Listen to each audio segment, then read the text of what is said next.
Hello, you wonderful people, and welcome to another episode of Not Too Comic Book. This being the show, we're talking about TV shows that are adaptations of comic books. For today's episode, I'm going to talk about the latest episode of Lucifer, the latest episode of Supergirl, which is the mid-season finale, as well as the latest episode of The Gifted. Like always, if I'm talking about something you want to listen to, you can always look in the description down below. I include a time when I start talking about each of the respective shows. So, for example, if you want to hear what I had to say about this week's episode of Lucifer, you can skip to what I say about this week's mid-season finale of Supergirl, as well as the latest episode, or skip to the latest episode of The Gifted. I completely fucked that intro up. But, nevertheless, the first thing I want to talk about is this week's episode of Lucifer. Another great episode. In this episode, we have Pierce returning. We have people that Lucifer helps out with the whole deals thing. It's kind of interesting too, because I like how they kind of messing with time and everything in a sense, not like time travel sense, but it's like cutting back and forth. Like they made it seem like the whole Joey thing was very recent.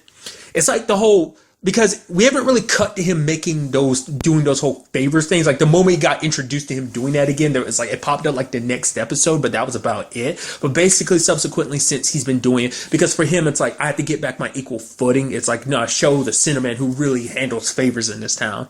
But it seems like it did get the Sinnerman's attention, and it killed all these particular people. Joey, as well as this lady who came to Lucifer for help. And it wasn't just a more recent one. It was like one from years ago just to get Lucifer's attention. And it worked. And he draws Lucifer into a trap, which that trap is pretty well prepared because the walls are reinforced to the point like even Lucifer with his strength can't bust out. And he knows what buttons to push to just mess with Lucifer, to the point wearing sunglasses, not being face to face. I mean, can Lucifer's ability even really go through videotaping and stuff like that? I don't know. There's a part of me thinking, like, what if this was so advanced that wasn't even live? That was 100% a recording, but it's like, no, it was most definitely live and stuff, just with the way he reacted and everything like that. But it's so interesting, like, would his power even work? I mean, it must work to the point that he was like, no. I mean, to be fair, we're talking celestial powers here, so it's like, I'm sure they don't actually have a limit. I mean, we've never actually seen how far Lucifer's desire ability can push. Which I'm since I'm already talking about it, I'll kind of dive into it a little bit. That's actually quite fascinating that Linda brought that up before, and I never really thought about it too much. Each of the siblings has different powers. Lucifer has the whole desire thing. Aminadel can freeze time. Uriel had the whole patterns thing. But it's like, where does that come from? Is that something that you were born with? And, is it shaped by your personality? Or is your personality what determines your power? Which Lucifer's like, I don't know. I doubt really knows either. I mean, it also begs the question, like, did God give them specifically these powers because he felt like it fit them? This is like, is this some like grand scale thing where it's like these powers are needed for different respective reasons? Did God foresee where Lucifer's path would take him? And it's like, no, because he treats his power desire like, oh, what people really want, but like, I think ultimately, and I think it's interesting when you break it down, I think Lucifer's ability really at its truest core is to get to know people, is to understand people on a level that no one else can. And I think that might be what God has planned for him, is to because Lucifer is not the same since coming to Earth. Like Mazagin said in the very beginning of the season, like all his time on Earth has made him different. Like the fact is he likes hanging around humans. He might not say it a lot, but it's not even just Chloe. It's everyone he's come accustomed to. Linda, even Dan, Ella, like they've all become a big part of his life, and I think that his desire ability kind of flows with that. It makes that human connection, that connection strong to really to understand someone almost on an empathetic level, to understand someone's ambitions and dreams, what they really want. I think that's something when you really actually think about it.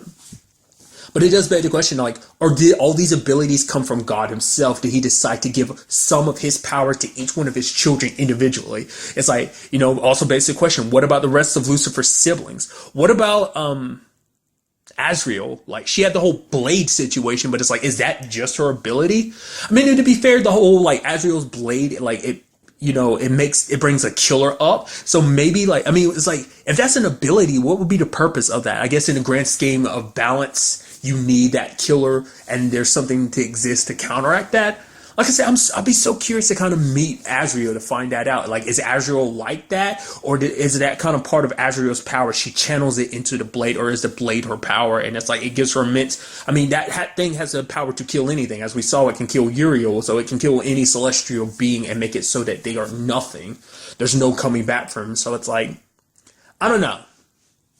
It just kind of, that whole situation got my head spinning about a lot of different things. But obviously we had Pierce and Chloe getting closer this episode, because we ended up finding out, I was thinking it was like a loved one in the sense of like a wife or some children. It's like, no, for Pierce, this is all about his brother who was killed by the Sinnerman, and he ran, but now he figured, like, you know, he can't run from his pain. And Chloe can kind of coincide, can understand that, because she had her situation with her dad. It hits the whole like wanting a day off in this episode. So we end up seeing them getting closer, and ultimately they end up capturing the Sinnerman.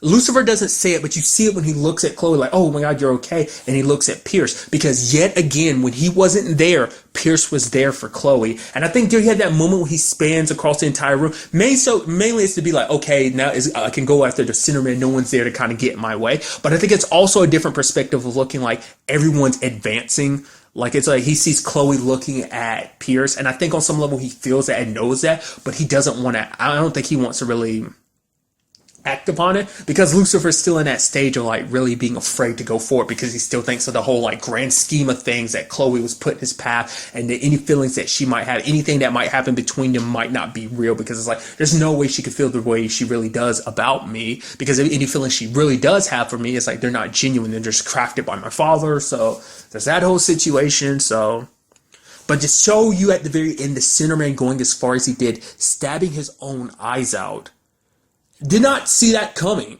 I was thinking like, because immediately my brain started doing, this was too easy. That's not really the Sinnerman, is it? Especially with all this, giving Lucifer back his wings. And it's something, the next episode, I know I'm kind of skipping ahead and kind of going into spoilers for the next episode, but it kind of alludes to it. But I already had that feeling. I was like, there's no way he could be the Sinnerman, because he has, like, I feel like to give an angel back their wings after they cut them off, and to be able to make them continuously grow off, because let's not forget, to grow back. Because let's not forget, when Lucifer originally cut off his wings, they didn't grow back. So for the Sinnerman to be able to make his wings grow back after him cutting them off again, that says a lot. It's like, makes you wonder what the Sinnerman's power really is. Like, is it the fact is, does he feed off of sins? Does he make sins grow stronger? Is for Lucifer, his wings, do his wings represent his sin for him, you know?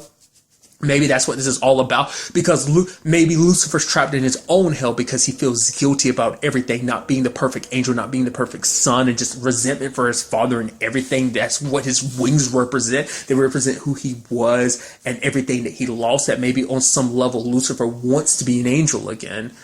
And maybe that's his deepest desire. You know, like, what does the Sinnerman do? Like, how does his powers work? Like, because he can't just be some regular dude, not unless he's tapped into some like powerful magic or something like that. That's the only way I can see this happening. But he doesn't seem like it. He does seem like a foot soldier, like a representation. I was like, the moment they get there, they're just gonna find out that he's not really the Sinnerman. Like, I don't think he is. I think he's just the face of the operation. But the fact of the matter is, whoever he is, he knows more than he's like to know what he knows about Lucifer and to be able to do what he's doing makes me think like he's well invented. It's not just, it might not just be something like, oh, he was brought on board with all this information. Like, he is some part of this world in a sense of maybe he came across the Sinnerman years ago and the Sinnerman kind of set him on this path, you know, so that's why they're working together, and he'll do anything for the Sinnerman. Even doing this just because he can prevent Lucifer, because Lucifer will destroy him by using his desires against him. But it's like, now Lucifer can't know what his power, what he wants, because his eyes are going now. So it was like, I was so certain, like, oh, like Lucifer walk in and he killed himself. But the moment the pin dropped, I was like, oh, that's kind of, I was like, what's that? Did he like, I was like, what's the point of this? Oh, his eyes are going. So now Lucifer's powers won't work on him. So, and getting back to what I was saying about, you know, Pierce and Chloe, you can definitely see it more and more that those feelings are developing, which it kind of breaks your heart a little bit more and more. Because Ella kind of called it from the beginning. It's like, oh my God, you guys have so much chemistry. And it's like, it seems like Pierce might feel the same way, because Chloe did say the line of like, you know, do it, what is it that you desire? Just don't, make sure that you don't regret it. You know, essentially don't do anything that you will regret. So, and that kind of takes away the whole thing of like, because I was thinking like, oh, if it was a loved one, Pierce wouldn't be so quick to like like in a love one instance of like a wife or a girlfriend or something or fiance, I was thinking like, well, that would he'd be reluctant to do the whole Chloe situation, but it's like no, like it still leaves him available since the whole situation is about his brother, and it's like they've been through similar situations. They're very good at their job, so. But Chloe is able to pull him back from doing what he wouldn't want to do, and that's like crossing the line. It's like we're just going to arrest the Sinnerman. We don't have to kill him. You don't have to get revenge. So, because Chloe's in that exact same situation, though. I wonder will that ever circle back around. I mean, and it kind of deals with Dan in this episode, I mean, too. But the fact is that Dan's kind of like, he does things, he's done a lot of bad things. So let's not forget, him and Maze worked together to get him killed. That was just that was a way of looking out for Chloe. But what I loved was the fact is that him and Charlotte, because Charlotte the entire episode is like, no, I'm trying to do, I've worked with, mobsters before. I mean, allegedly worked with mobsters, obviously still trying her best. And she works with Chloe at one point, but the fact of the matter is Chloe lied to her manipulators. Like, oh, you set me up to fail. You knew that this wouldn't work out.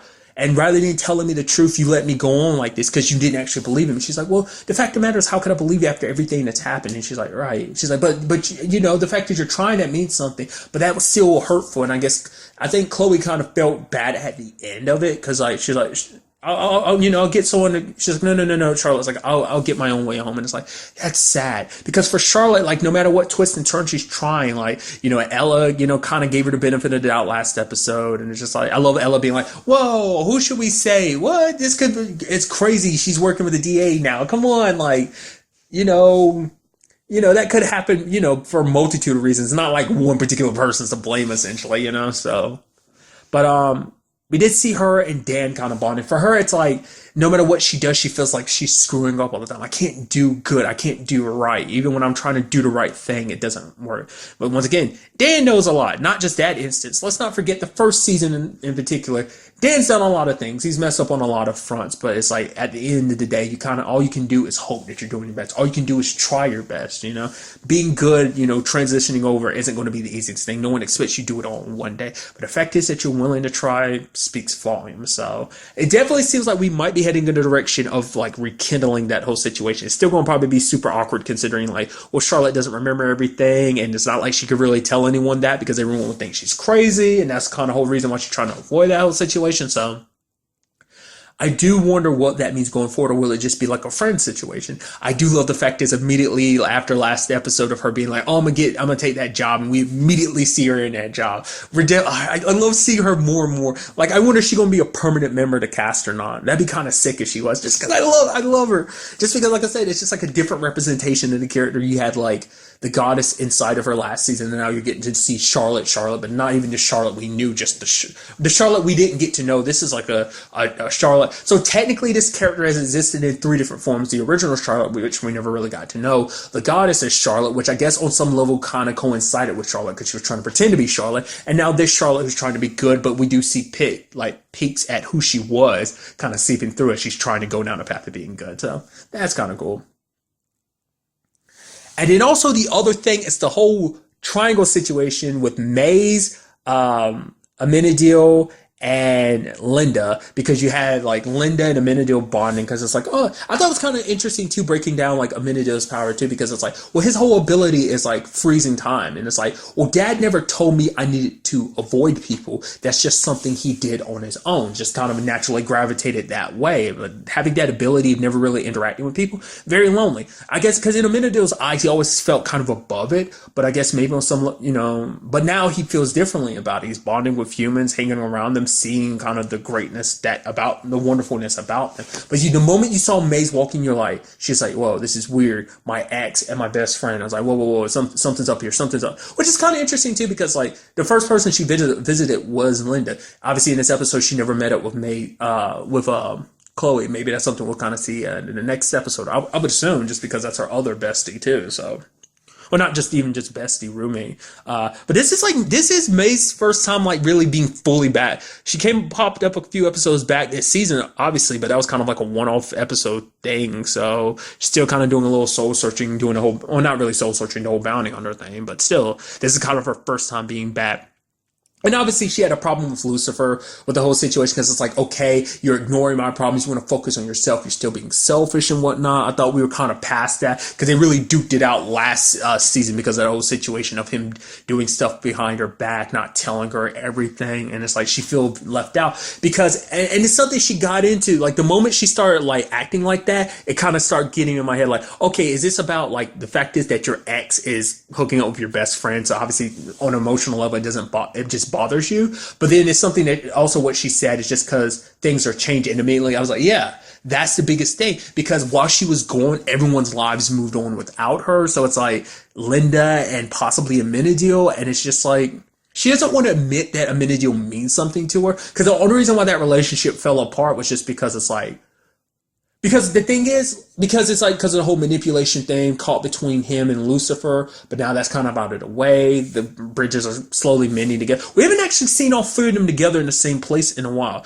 Were they all three together in that episode when she was doing the bounty hunter thing? I don't think she was she? Was he? I don't think he was there too when they were celebrating everything. So they haven't all three been together like in a very long time. Maybe last season they were? But, you know, on the best of terms, I guess, because obviously the entire last season, she's like, yo, watch out for your mom. I don't trust your mom. Don't trust your mom. So, I don't know. It's just kind of interesting. Because the fact of the matter is, she's had meaningless, like, sex. Like, she treats the whole Amenadiel situation, oh, that was meaningless sex. And for her, she's had meaningless relationships and flings and sex. It doesn't matter. But the moment it happens with Amenadiel, the moment it happens with Linda, it crossed the boundary for her. Like, it became a little too real. And that's the situation that came up before. It's like, can Maze really say she doesn't have a soul acting the way she does? That doesn't seem like a soulless demon thing to feel. That seems like a human thing to feel. Once again, as I've said countless times before, it's not just Lucifer that changed coming to Earth. Maze has changed a lot too.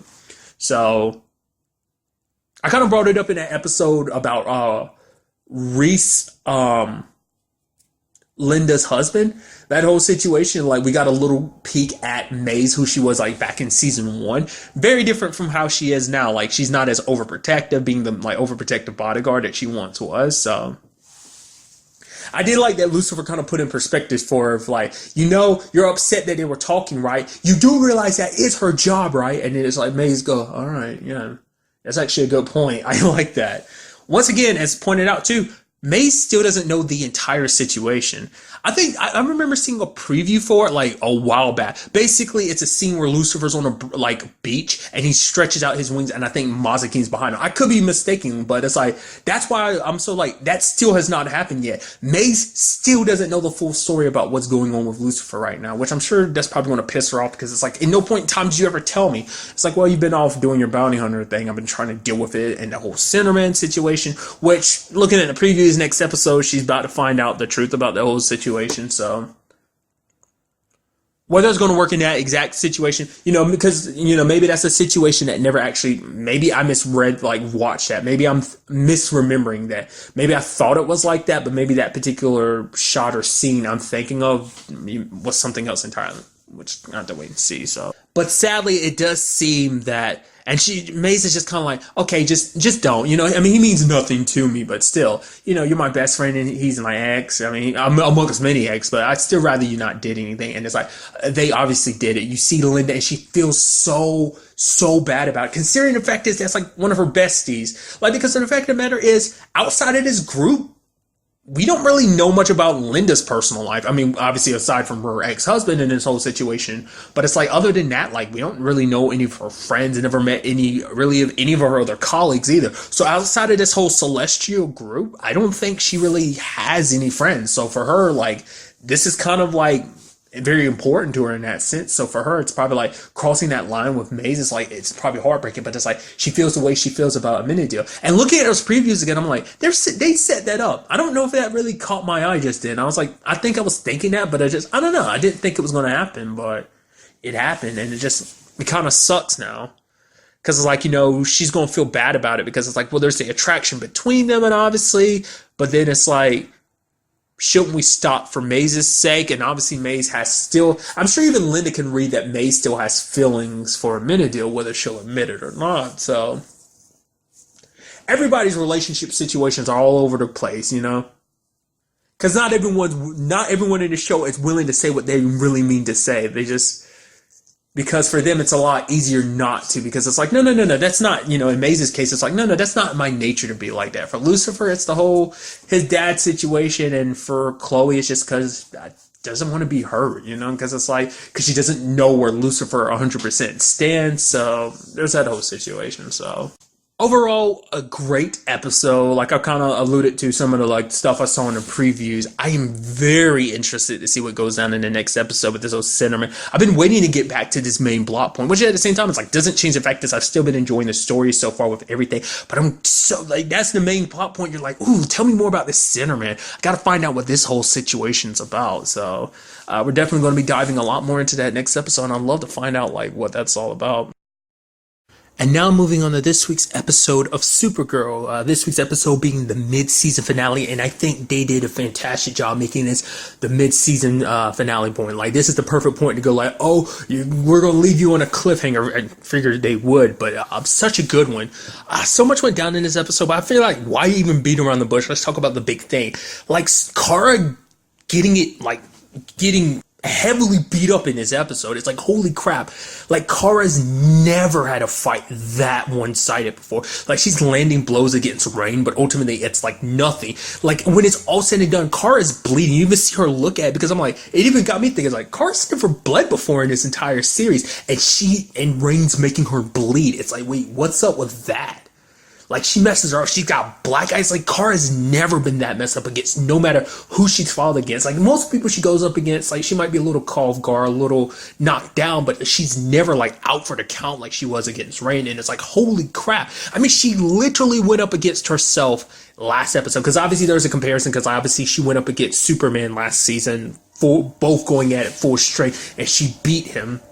Didn't even sustain any injuries like that. She went up against her doppelganger self from Earth X last episode, with the whole crossover thing, and didn't get injured like that. So that shows you that Rain's on a completely different level. And I love that they did this, because like I said, she's never been this outmatched before. It's holy crap. Because the way they're making it seem they make it because it's always, I've brought it up this season, and obviously everything kind of makes the Kryptonians oh, you're a god tier level, and it's being as powerful as she is, because Kara is literally the strongest Kryptonian that's on Earth right now. And once again, she kicked Superman's ass last season, but for her to be beaten down by Rain it was nothing says a lot, dude. It's holy crap. To me, the closest thing we've ever seen a beatdown like this was Zoom versus the Flash in season 2. It's it was that level of brutal.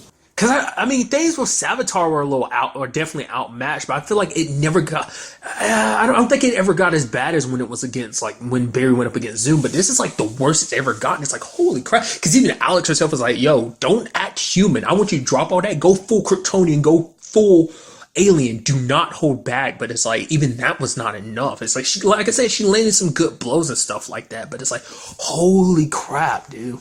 It's so interesting. She doesn't have the title of World Killer for nothing. It's kind of cool in this episode too, because we got to learn a little bit more about her. I was so interested that Cavill, the religion dude, actually came to her and was telling her, but Kara didn't want to listen to him, because it's no, he's just trying to swing back in my good graces. He's just trying to use this situation as a means of trying to sway me back into this whole situation. It's no, because it's basically this, her and her creators are go back before Krypton was really established as to what Krypton is that we know it. A modern day Krypton is with a program that looks like her mom basically stated it. And so it's this thing is kind of what I'm trying to understand is she actually the god that was worshipped before Raw, or is she just kind of a darkness entity? Because for her, it's you're a god, you're not a god, and I'm not a devil.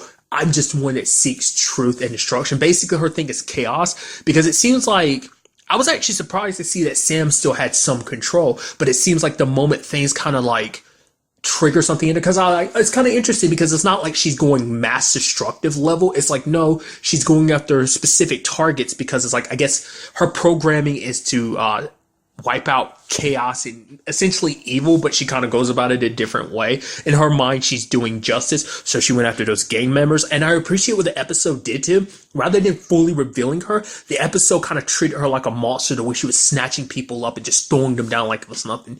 You never actually, I don't think that's ever been a thing in this show either, like mass, like deaths like that, like aliens killing a lot of people. I don't think that's ever really come up before, because I don't think it's ever been a situation where a lot of people have died. I mean, in particular, these were bad guys, sure, but still.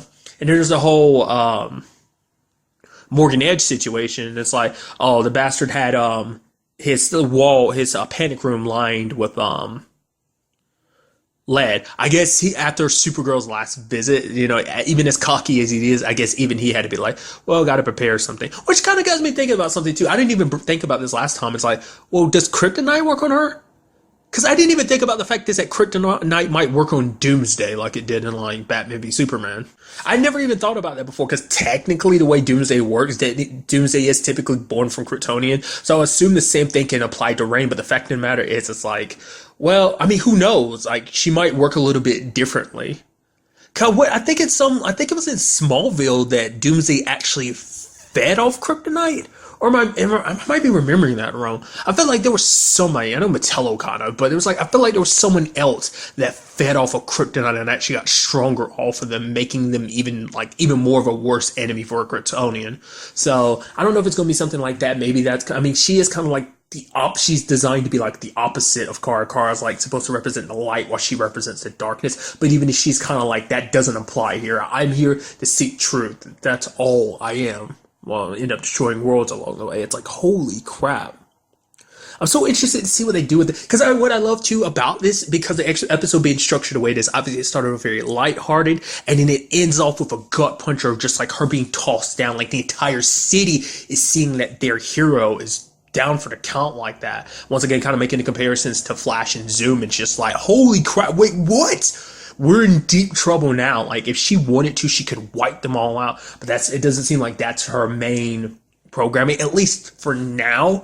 I mean, when the time comes, maybe she's looking for the right opportunity to, like, because for her, it's like, this world is filthy, and maybe eventually over time, her program is going to be like, well, all these people have done something wrong. This entire planet's got to go. So, like I said, like, it just, obviously there's a more romance and drama aspect of like, well, Kara dealing with the whole Mon-El and Imra situation of just like, they're trying to speak to her, trying to make it better, but like Kara's like, no, I'm okay. When in actuality, she's not. They know what they're doing, them being here, it's hurting her. They didn't plan to be here. They kind of explained that, like, they got sent back in time when they were fighting the darkness, which the moment they mentioned the darkness, I alluded that to Darkseid. Because, I mean, when I hear darkness, I just associate it with him. So, I mean, like, once again, I don't know that much about the Legion from the 31st century. I know very little about them. Which also makes me wonder, since we are dealing with that level of things, like, are we going to get heroes like Booster Gold popping up in this or not? I mean, since he has to deal with the future and stuff like that. I feel like probably out of any show, it'd probably be this one that he might pop up on. I mean, to be fair, there's always Legends, too. There's always, that's a good opportunity, too, considering that there, too. But nevertheless, the missile ended up waking them up a lot earlier than it was supposed to. And even then, we've only seen Imra and Mon-El. It's like, who else is there? Who else was on that ship with them, so, because it also turns out that it's kind of that interesting thing of like, I brought up earlier, like in season 1, the Legion ring was there, and it's like, oh yeah, it's kind of interesting when you think about it in retrospect now with this continuity. Once again, it's that whole situation of like, some of season 1 doesn't count as continuity anymore, but it's like, whatever the case may be, overthinking it, who cares? Nevertheless, it's like, well, Mon-El is actually the one who started Legion, because, he based it all on Kara, because basically the 31st century isn't a pleasant place, but they're trying to make it a better place. So it's like, so I had a feeling like Emerald was kind of fangirling the last time she met Kara. She's like, oh my God, like, you're Supergirl. Oh my God, I get to meet you. It's like, because she's like the focal point of what their group was based around. It's like, like, be as brave and as loyal and as good as Kara. That's, she was kind of the antithesis that the entire Legion was built around, so, which kind of speaks volumes about the whole situation with Mon-El, to show you where his mindset was. Because even Imran was kind of like, yeah, for a long time he didn't look at another woman, but eventually he got it in his head that there was no going home. And there's a line that Kara says in this episode where it's like, if you give up in your beliefs, that's when you lose all your strength, essentially. Which I don't know if she necessarily meant it as a knock against Mon-El, because of that whole conversation she had with Emma. I don't know if it was meant to be that, or whether it's just from the show perspective, it looks like, oh, you could knock it against him. But it's a complicated situation. Even she herself said it's just a crappy situation that all three of them are involved in. It's just for her, it's like, I can't stand looking at you, look at me without love in your eyes. You know, the fact is that you won't feel that way for me anymore, and I see you with someone else. It's heart-wrenching. For her, it's only been months. For him, it's been years. It's just an unfortunate situation, so... Because immediately my brain goes like, I don't think it's a situation of like he's completely over you, but I don't know, because it might be a situation. I'm curious to see how to handle that situation, you know? Because there's part of me that's like, I want her and Mono to get together, but at the same time, I'm sure there's other people like, no, like Karen. I remember reading something. I read like a headline. I don't remember reading. I didn't read the details about it. So I was like, oh, Kara should stay single. You know, whatever the case may be. It's just probably like, oh yeah, it's better for the heroes or whatever. But it's like, I don't know. You know?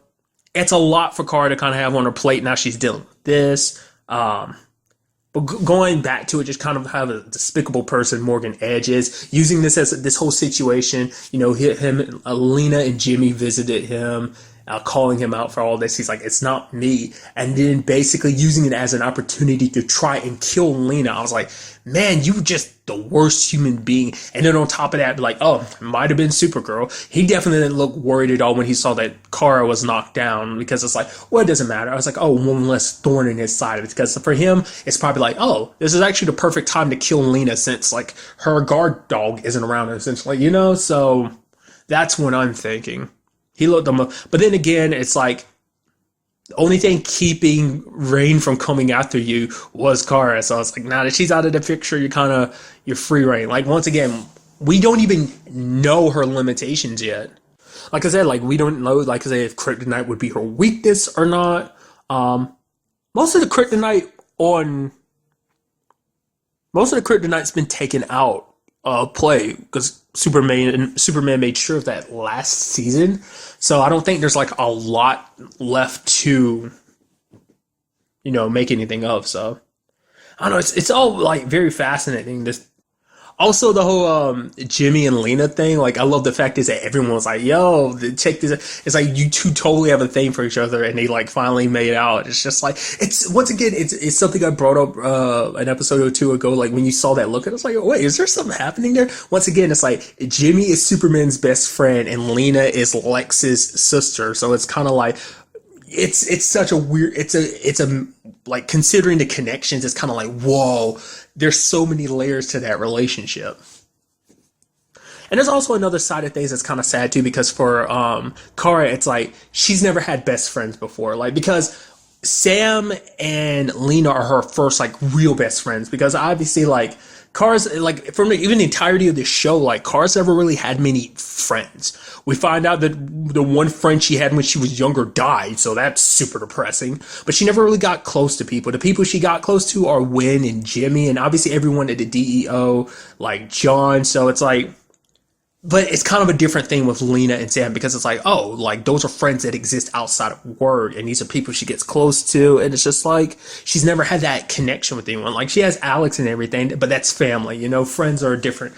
They're kind of a category all on their own, so.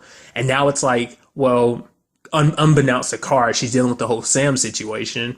She's having to fight against Sam, and it's like, unbeknownst to Lena, both of her friends were out there fighting each other, and one of them is in bad condition. Once again, Kara has never been in like this bad before. Yeah, she's been knocked out under like, you know, certain conditions, but never bloodied up like this. It's like, holy crap, messed up the symbol. Like, could kind of compare this. Like, if you've ever seen the 90s animated Superman cartoon, this reminds me of when Superman went up against Darkseid. It's like that level of like, you were messed up. It's like that outmatched. It's crazy to me.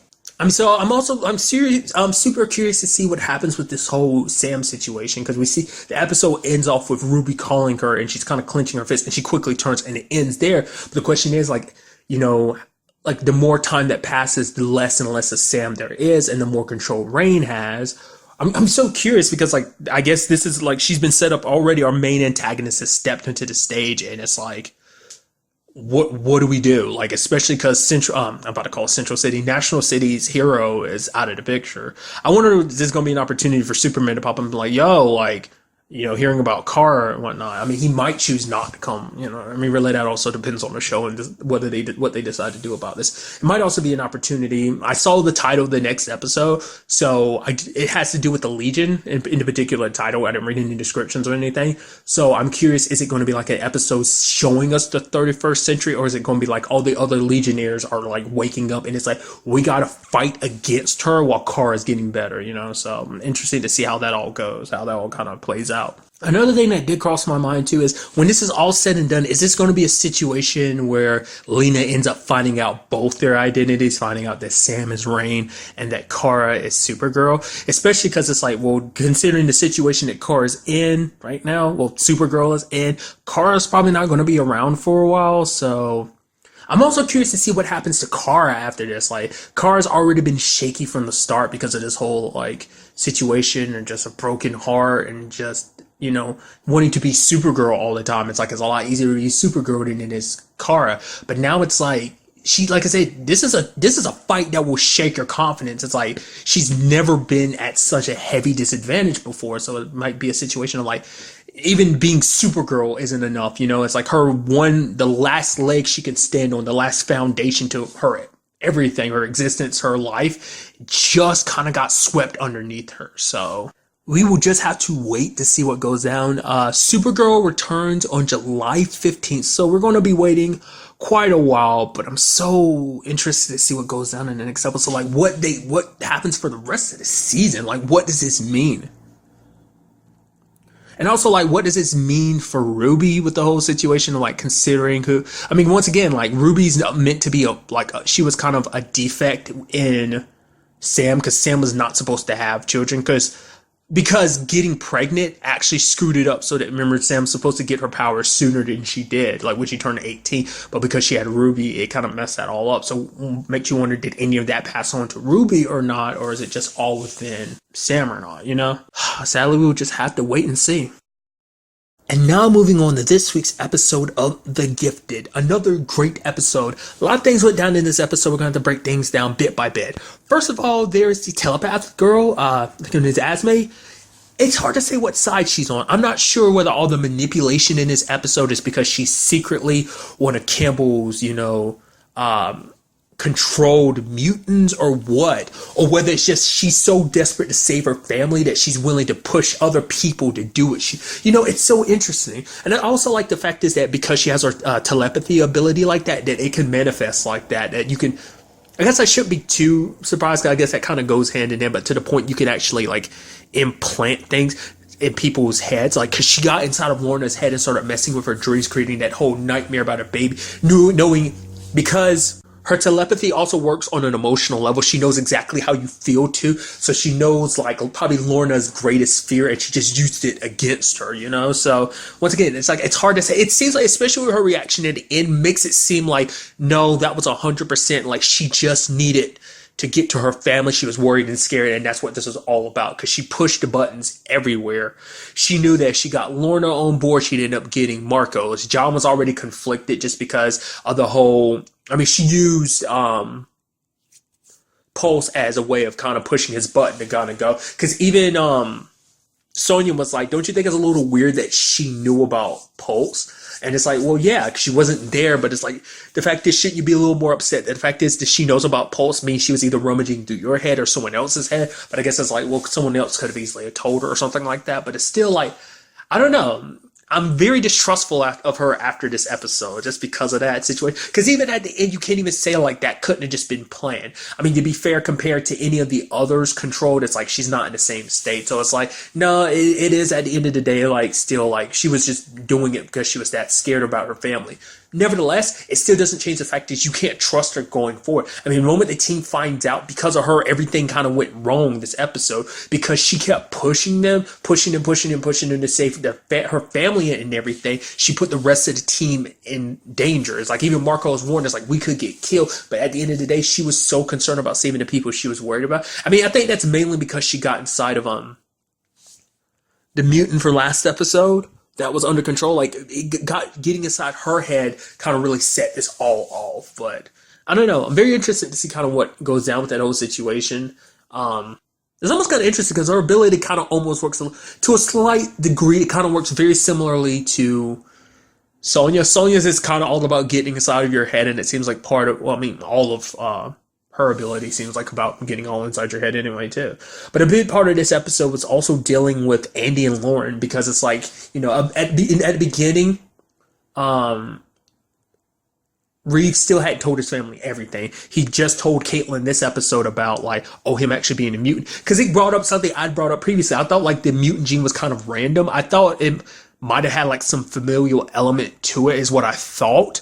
But I wasn't 100% sure. But everything, and it's like, no, typically it can be, but it also can be hereditary as well. Because there's a few cases. You look at Legion, and you find out who David's dad, and it's like, well, no one, you know, David's dad is this powerful mutant, and he ended up becoming a super powerful mutant, so it's kind of be expected that he's one. So it's that situation of, I think it's a combination of randomness, just kind of natural evolution and mutation, as well as just hereditary situations. So especially because it ran in his bloodline. His grandfather had it. His dad had it, you know, Reeve himself had it, so his dad Otto tried to get rid of it, but didn't stick, so.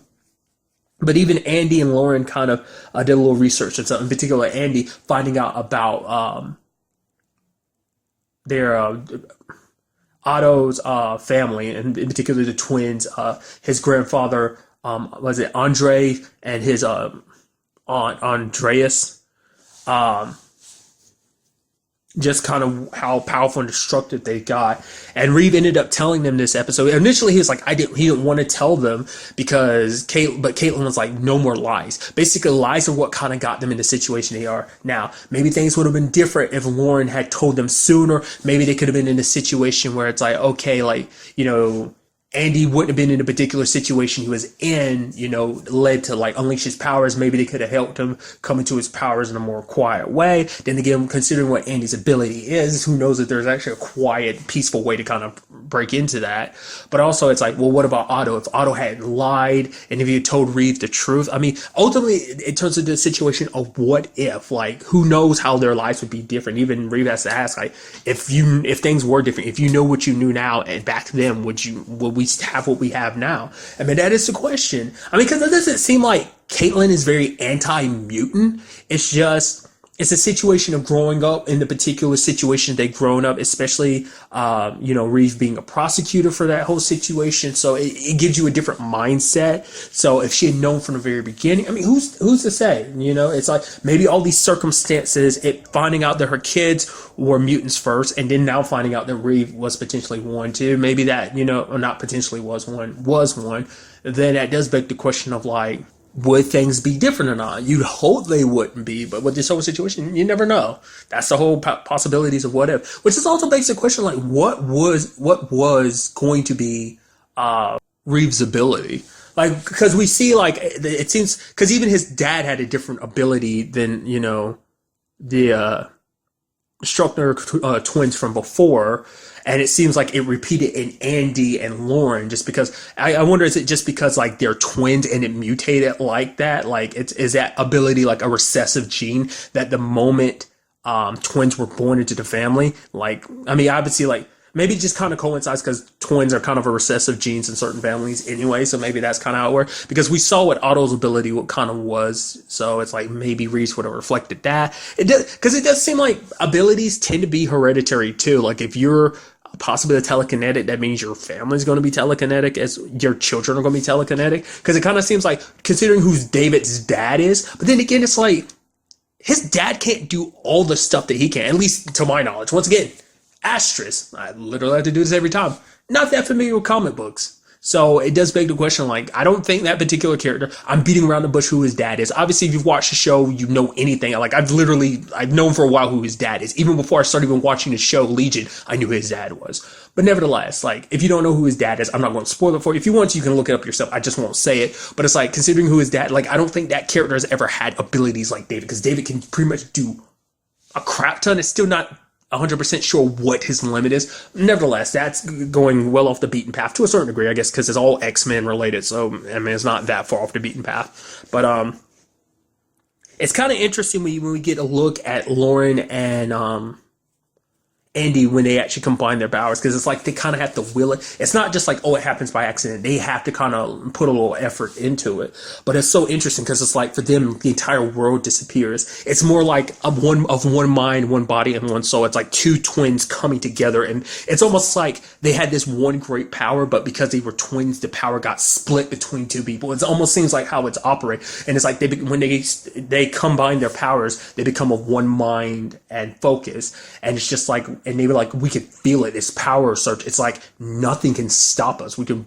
like push everything away. And it never really occurred to me why, because I'm a complete and utter idiot that literally their powers are the opposite of each other. It's kind of a similar thing. I feel like I wonder do mutant powers kind of work like that, kind of like inhuman abilities. At least to my knowledge, what's been set up television wise. Inhuman abilities were made so that there's a balance in nature, and it's like, does that exist in the mutant gene as well? Like, are certain mutants born to counteract other mutants? So, like, is Lauren's ability existing to balance out? The fact is that Andy has a push ability. She has like the retracting ability. She can push things in. So it just makes you wonder: is that how that is, or is it just kind of like beautiful symmetry of just, once again, mutation of just like, oh, it was technically one person's ability, but then they became twins and split. You know, so much stuff when you really kind of dive into it a lot, kind of gets you thinking.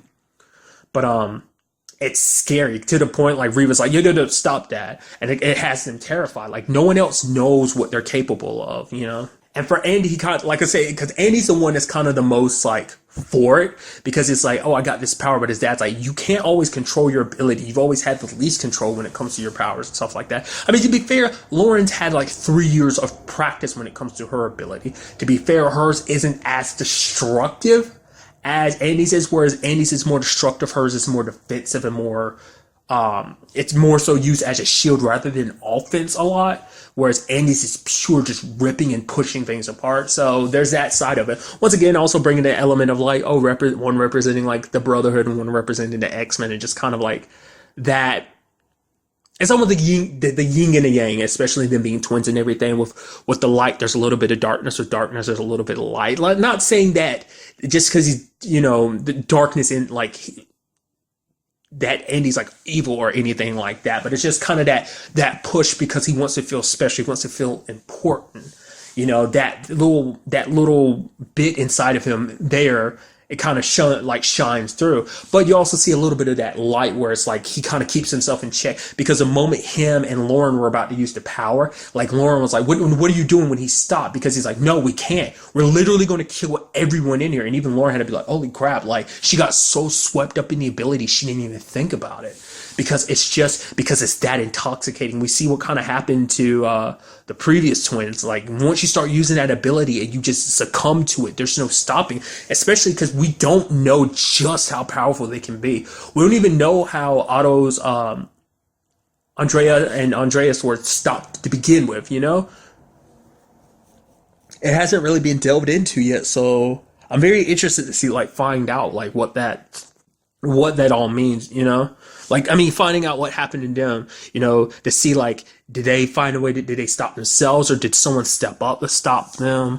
Because it seems like it's just a family thing. Because before I was like, oh, is this, because before it's like, oh, when Campbell took an interest in him, it's like, oh, is this kind of like sibling mutants all together? It's like, no, in particular, it's this particular family of mutants. And maybe the same thing could apply to other twin mutants as well, but in this particular case, they have a vast destructive ability. So I was so certain that they were going to use it. I was like, oh man, this is going to be super bad, because especially because this entire episode you have Jace pushing us like, no, we're going to do this, It's like one guy warning, it's like, we're going out on a limb here. The fact of the matter is, it's going to be one shot. If we don't get results, it's going to come blow up in their face. I was like, and the fact is, he was talking to his wife this episode. I was like, oh man, this is going to be the episode most of his team gets vaporized and he has to suffer the ramifications for it. But it's like, but no, Andy and Lauren stop But now they got captured. Clarice got captured. Sonya got captured, which goes back to Esme. Like, she kind of put all this in motion by manipulating the team into doing what they did. And now they're down 4 more people because of what she did. So, and now that they're on a much higher alert now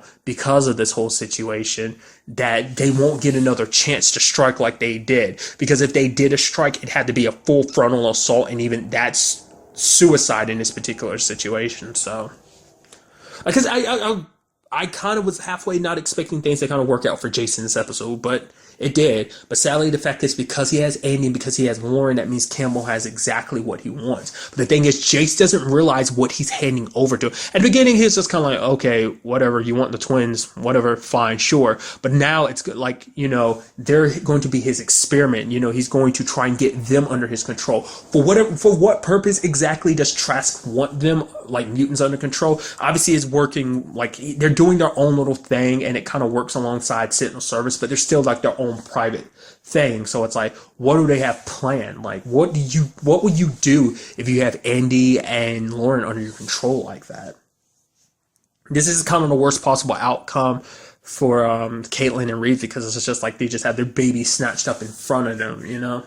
I wonder will this be a situation, because, like, you know, also let's not forget John's going into this episode because Pulse died last episode. Like, that's weighing heavy on his heart, because it's like, for him, it's like, John, only reason why Pulse is under the control, the reason why things worked out the way it did now is because we left him behind. But it's like, you thought he was dead, but John still blames himself, which Marcos tries to ease his pain. It's like, we all thought he was going, like, him being left behind and turned into that monster, that was all on us too. So like, how he's going to feel going forward now that the situation has happened to 4 more, including, well, there's Sonya, but also let's not forget there's kind of something between Clarice and John. Whether Clarice really realizes it or not, it's more so like Clarice kind of might be looking at it as like, no, that's just the whole Sonya's power thing, whereas John is like, you know, so, but even then, aside from that, not even just including that, it's just that this is important for him to get their people out of there, you know, it's like, they kind of pushed for this situation to happen, and it led to all of them being captured, so, I'm sure for John, as the one kind of running the operation, it's like, I gotta take responsibility for this, so.